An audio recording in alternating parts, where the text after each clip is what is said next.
adalah hasil langsung dari apapun yang mengendalikan hati kita. Kalau hati kita nggak bisa disentuh, maka buah kita akan nyeromot. Ya, buah nyeromot itu, apalagi nggak manis. Kalau nyeromot manis kayak durian, wah itu enak ya. Karena dari hati timbul segala pikiran jahat, pembunuhan, perzinahan, percabulan, pencurian, sumpah palsu, dan hujat. Itulah yang menjadikan lawan. Ya. Jadi dari hati. Tapi Tuhan minta agar kita nyantol di Dia. Kita lama-lama meninggalkan cara-cara lama yang masih terpola di pikiran kita. Walaupun kita manusia baru, tetapi masih terpola. Apalagi kalau hari-hari gak dilepasin. Apalagi kalau hari-hari gak minta Roh Kudus jawaban, nanya, ini bagaimana saya harus mengatasi ini, ini bagaimana saya harus ini, dan itu. Apalagi kalau nggak hari-hari, maka kita terus ngambil patron lama, jawaban lama. Nah, itu akhirnya dari hati. Ini amazing buat saya, Roma 7 ayat 5 ini. Sebab waktu kita masih hidup di dunia ini, dalam arti kita hidup sebagai manusia dunia, bukan manusia roh. Kita sekarang manusia roh, saudara. Kita dulu hidup di dunia, kita telah berbuat untuk maut. Jadi kita kan manusia ini diumpamakan sebagai pohon. Di Mazmur juga mengatakan, atau Yeremia 17 mengatakan, orang yang mengharapkan, mengandalkan Tuhan seperti pohon yang ditanam di tepi aliran air. Pohon, ya. Ini Tuhan juga, akulah pokok anggur. Dia juga menyatakan dirinya pohon. Lalu kita ini ranting-rantingnya. Jadi dikatakan dalam Roma 7 ini, kita ini kalau hidup keduniawian, kita membuahkan maut. Kita berbuah maut. Bayangkan itu, buah-buah yang dihasilkan itu maut. Ngeri nggak sih? Mereka-mereka yang di luar sana nggak kenal Tuhan, tuh kasihan banget. Mereka buahnya maut, semua diputar balikan. Semuanya diputar balik, apa? Karena maut. Mau ngomong logika sama mereka nggak bisa. Gak bisa. Kita mau argue sama mereka, kita kalah. Kita bahasa Jermannya bocengli. Ya, ada yang tahu ya bocengli ya, bocah. Iya. Percuma. Tetapi Amsal 11 ayat 30. Hasil orang benar adalah, wah, indah sekali. Dan siapa bijak mengambil hati orang. Hasil orang benar adalah pohon kehidupan. Ini indah sekali ya. Bagaimana kita bisa menghasilkan hasil kehidupan yang bisa dinikmati orang. Saat kita berhadapan dengan kasus-kasus, bagaimana kita bisa membuahkan kehidupan. Saya punya banyak cerita. Nggak tahu Bapak Ibu masih ingat nggak saya waktu saya cerita, saya pernah ketinggalan pesawat. Saya lagi habis pelayanan di Surabaya, saya sama tim saya, kemudian saya diantar ketua koordinator wilayah kami di Surabaya, dan ternyata pesawat delay. Kemudian kami nongkrong, ngobrol, lalu kok belum dipanggil-panggil ya pesawat. Saya ke counter, pesawatnya udah datang belum? Oh belum, nanti akan kami panggil. Gitu. Kami ngobrol lagi, kok belum dipanggil ya, kayaknya udah lama deh. Akhirnya saya agak kurang tenang kan. Saya ke kantor, Pak gimana? Udah pesawatnya udah datang? Marah dia. Sudah berangkat pesawatnya? Oh gitu. Ya sudah Pak. Boleh nggak saya masuk di pesawat berikutnya? Nggak boleh. Oh nggak boleh. Ya sudah Pak. Barang-barang saya mana? Sudah. Pak, terima kasih ya Pak ya. Saya senyum, saya ngomong terima kasih. Gak dipeduliin. Mungkin suara saya pernah keras, Pak. Makasih ya, Tuhan berkati ya Pak. Gak dipeduliin. Saya lanjutkan. Saya jalan tuh, saya ingat banget saudara. Saya jalan kayak ratu. Bener-bener. Enak Pak Paulus. Kayak ratu. Terus staf saya di belakang saya. Kasih lihat supaya Bapak itu ya hanya saya bilang, saya cari di counter lain. Pesawat ke Jakarta berikutnya jam berapa? Oh ada, masih kosong beberapa? Masih, tolong cetakkan buat saya mau beli. Zaman itu saya lihat lagi di print, lagi di print gitu, boarding pass-nya. Lalu bapak ini badannya gede tergopoh-gopoh, ibu bisa masuk di pesawat berikutnya Bu, bisa. Oh it's okay Pak, nggak apa-apa. Tuh, lagi keluar di print itu boarding pass-nya tuh, tapi Bu bisa, nggak apa-apa Pak. Bapak sudah melaksanakan tugas Bapak. Itu kan tugas dia, memang Pak. Tugas dia. Jadi saya bilang, Tuhan berkati ya. Tapi Bu, saya nggak enak Bu. Oh nggak apa-apa. Bapak nggak perlu merasa nggak enak. Saya bilang sama staff saya, zaman itu masih DVD. Kasih 2 DVD buat saya. Keluarin. Masih rada jengkel ya staff saya itu. Ya Pak. Lalu saya bilang, ini nomor kantor saya, nanti kalau ada apa-apa, Bapak boleh hubungi saya.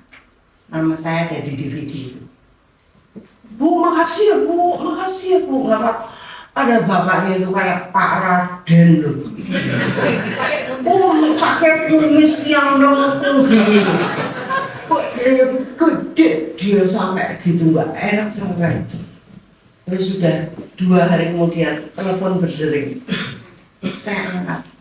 Bu, maafkan ya Bu, maafkan saya, ternyata Ibu pendetanya, saya orang berdosa Bu.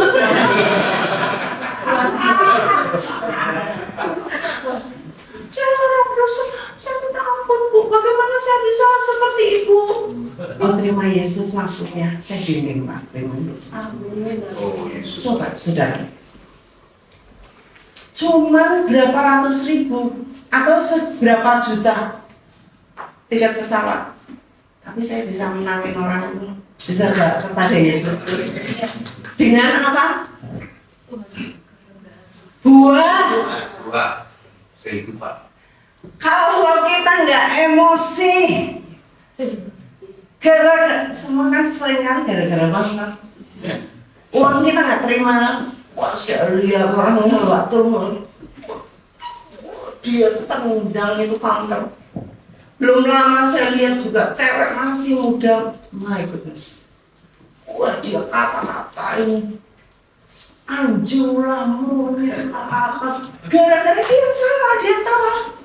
Saya kasih tahu dia kasih pengumuman semuanya, dia bilang, dia salah itu anjur semuanya. Mulutnya itu ya ampun, sumpah serapah. Saudara, kalau kita hanya bertahan aja dan mengeluarkan buah yang manis, sampai tergopoh-gopoh itu Pak Raden, sampai dia minta maaf, dan sampai akhirnya dia nelfon. Banyak hal yang saya alami yang seperti ini, saudara, yang saya nggak bisa ceritain. Saya ceritain nanti satu-satu lah ya, seperti ini. Tetapi yang saya mau kasih tahu, Saudara, sebenarnya Tuhan mempersiapkan di luaran sana hasil-hasil kita jikalau kita membuahkan buah yang manis. Tapi kalau buah kita kelotak gitu, orang ya nyulut, angin balik, ya nyulut. Anyway, jadi semuanya adalah pilihan kita, diperhadapkan kepada kita, dan hari-hari jangan lupa, hari-hari kita di set up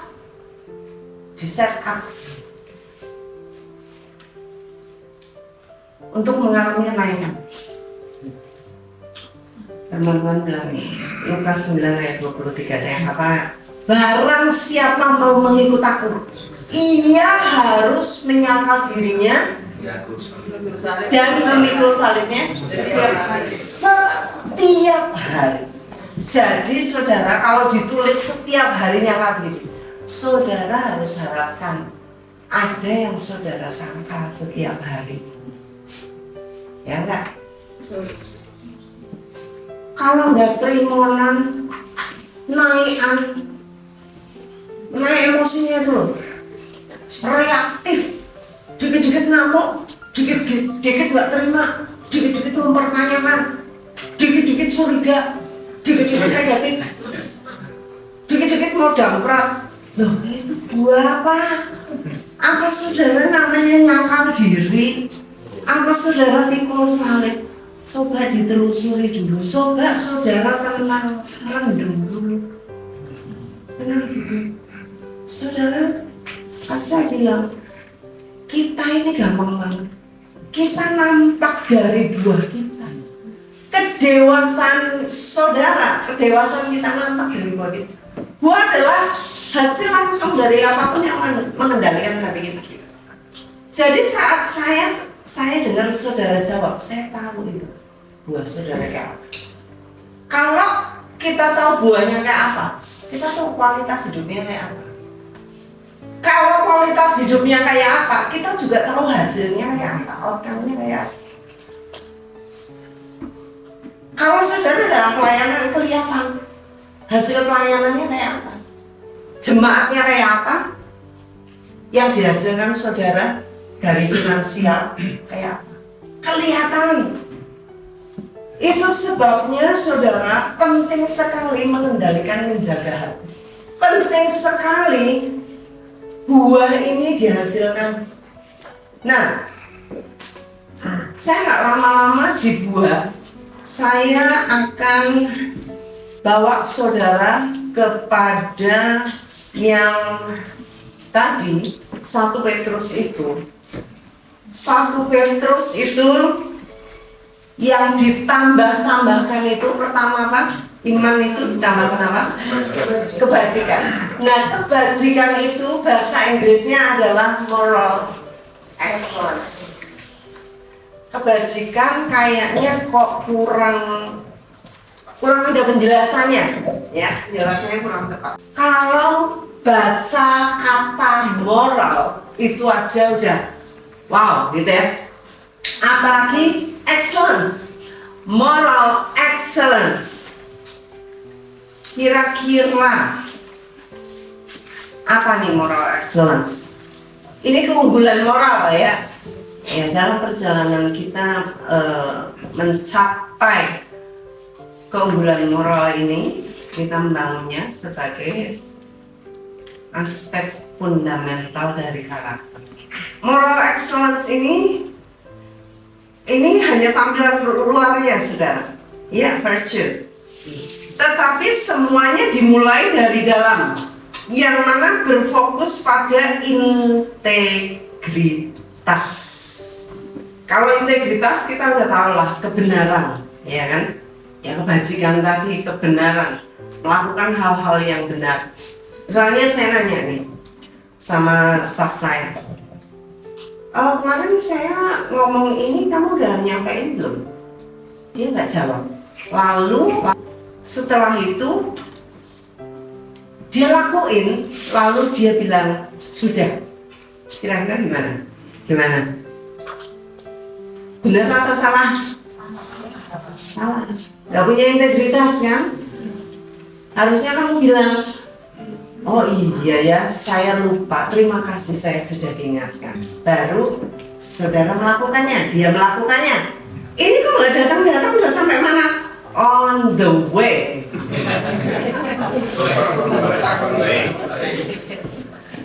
Padahal saudara mikirnya gini, iki on the way soko kamar mandi ke dapur.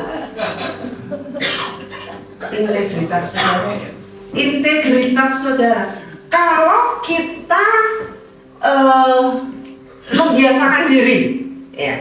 Kalau kita membiasakan diri hidup dalam kebolongan seperti ini, kita akan terbiasa melakukan hal itu, dan itu akan menjadi gaya hidup kita yang adalah bohong, ya kan? Kita nggak punya integritas. Lalu itu terbangun alam roh kita ini loh, level roh kita bolong, saudara.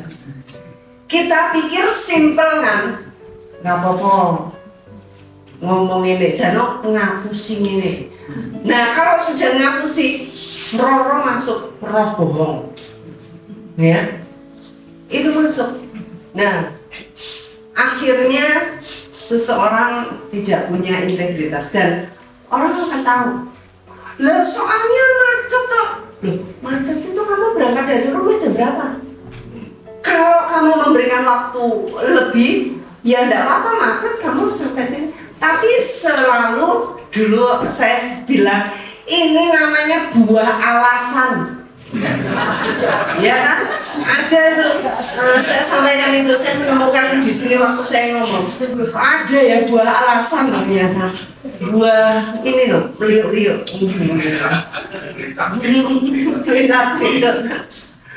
Buah alasan. Saudara, itu gara-gara pemuridan loh. Pak Paulus ini berubah loh, Bapak Ibu sekalian.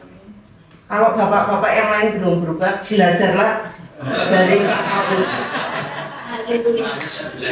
Dia bilang gini sama istrinya, aku memang pemuridan ya Mbak.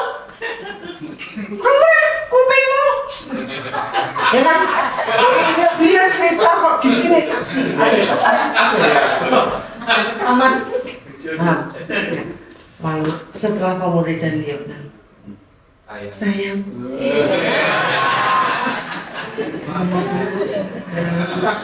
Terus aku berangkat dulu ya. Terus terus katanya istrinya cium balik. Itu buahnya udah kelihatan. Nah ini kan menyenangkan kalau ada murid yang berubah gini loh. Luar biasa, ini buahnya itu kelihatan loh. Yang penting suaminya berubah loh. Indah sekali. Nah itu dikerjakan dulu. Jemaat nggak tahu loh. Kalau beliau ngomong kupingnya begini, jemaat nggak tahu. Tapi kan kalau istrinya dengar dia khotbah ini kan miris, dia miris. Ya ampun. Ya ampun.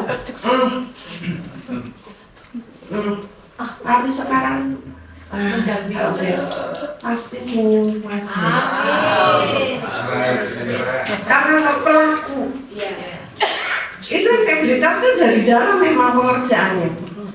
Nah, nanti kita akan ya Bapak Ibu, kita akan breakdown, kita ngomong tentang integritas apa yang belum dilakukan, yang harus belajar kita mulai keluar dari cangkang yang buruk itu dan kita mulai menghasilkan buah yang manis.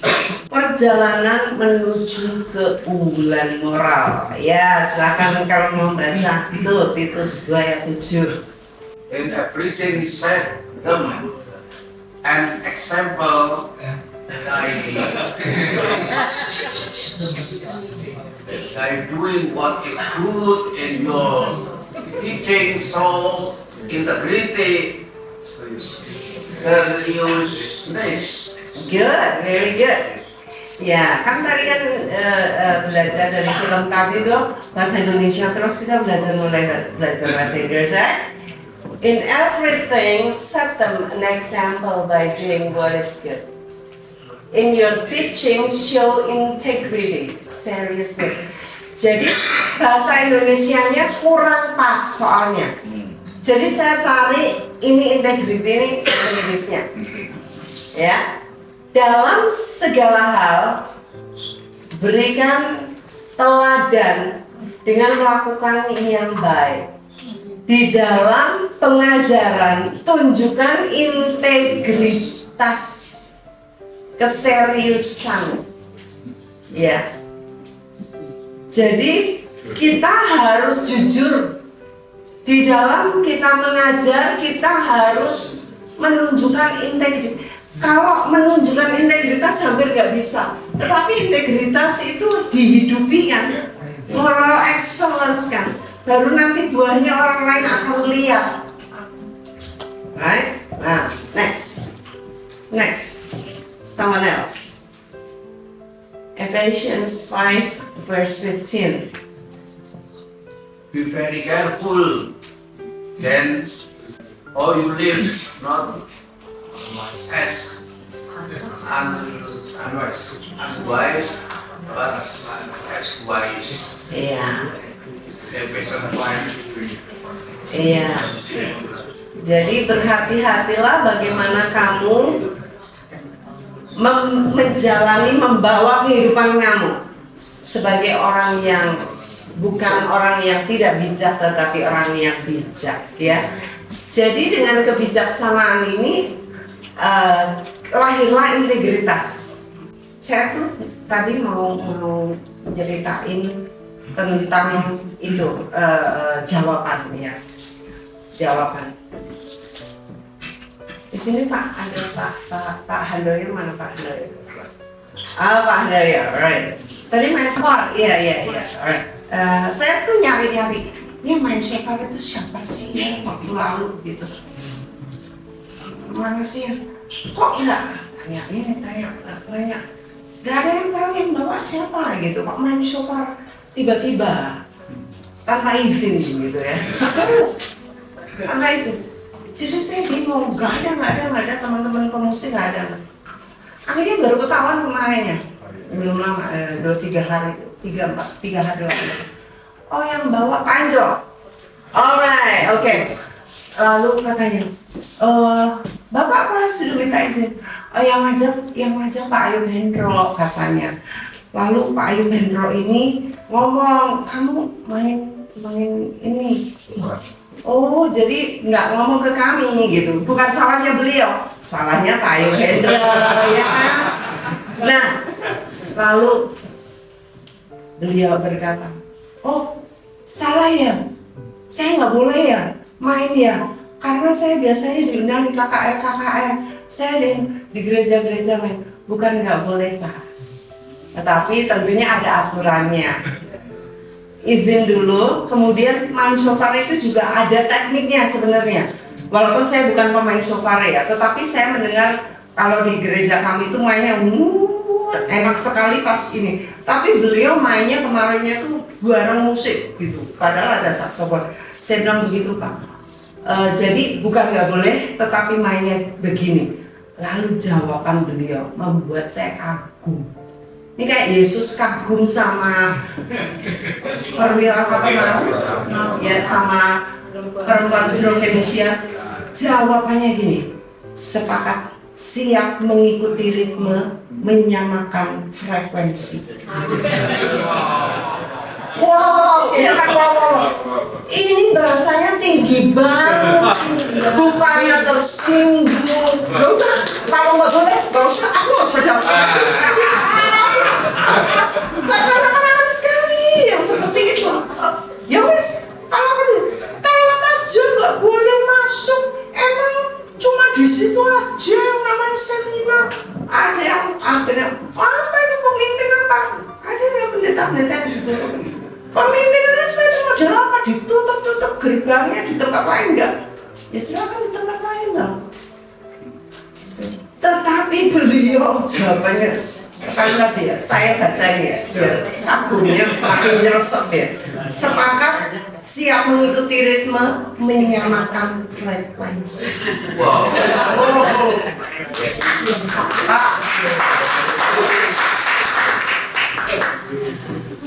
Ini jawaban yang luar biasa yang Tuhan harapkan dari kita ini loh yang dewasa. Orang kan kelihatan kedewasaannya tuh dari jawabannya toh, dari reaksinya, responsnya toh. Lalu saya bilang, wow Pak, saya kagum banget sama jawaban Bapak. Lalu dia bilang ini, saya baru sekali berpemuridan di KCC, yang setiap hari minimal saya mendengarkan khotbah dari channel YouTube KCC. Saya cek dengan hidup saya suka khotbah yang keras dan saya bagikan ke teman-teman saya. Saya heran mereka katakan khotbahnya keras. Saya rasakan setiap dari khotbah dari KCC saya mendapatkan 1, hukum dan ketetapan. 2, revelation. 3, kunci mengalami Tuhan. 4, mengubah manusia natural masuk dimensi supranatural.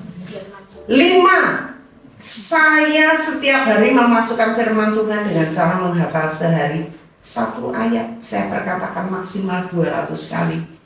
Itu masukkan firman dalam kehidupan saya. Wah, saya sampai speechless. Saya nggak bisa jawab lagi. Selain saya sibuk, saya juga besok ketemu, saya saksikan. Coba saudara belajar, ya. Khotbah sih kabeh iso, iya toh? Tapi kalau udah reaksinya gimana? Manis, asam, kecut, mengkal, pahit,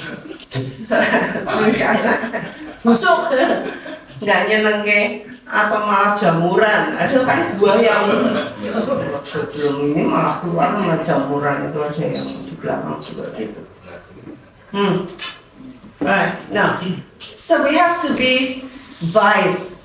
We have to be wise. Kita harus bijak di dalam jawaban-jawaban kita. Kita harus menunjukkan integritas kita. Bagaimana kita hidup supaya kita menjadi teladan bagi orang lain. Alright, someone else. Finally, brothers and sisters, whatever is true, whatever is noble, whatever is right, whatever is pure, whatever is lovely, whatever is admirable, if anything is excellent or praiseworthy, think about something. Oke, ini bagus bahasanya.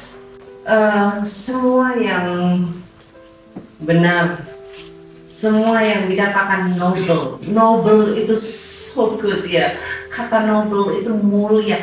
Bayangkan, kalau kita ada ayat lagi ya ini, kalau saudara orang mulia, orang kerajaan, jangan ngomong yang bukan hal kerajaan.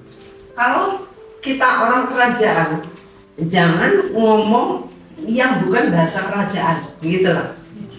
Iya, something like that. Orang hina ngomong bahasa yang mulia itu geli gitu ya. Tetapi kalau orang mulia kita ngomong bahasa yang hina, aduh, nggak pantas banget gitu. Whoever walks in integrity walks securely, but whoever takes crooked paths will be found out. Siapa yang berjalan di dalam integritas, dia jalan dalam keamanan, hidupnya aman. Ya. Tapi siapa yang ngambil langkah yang bengkok-bengkok akan diketahui.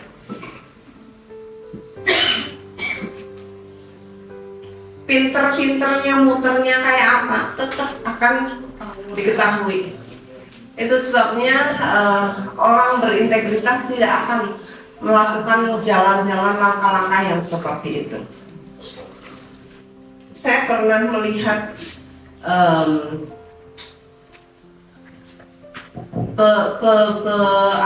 pemahkotaan Miss Universe, penganugerahan mahkota Miss Universe, pemilihan lah gitu ya. Lalu ini udah kepilih ya. Lalu yang juara kedua ini di sebelahnya. Waktu yang pertama ini pemenangnya dikasih mahkota, dia kan begini. Dari belakang disampluk gini loh. Wah.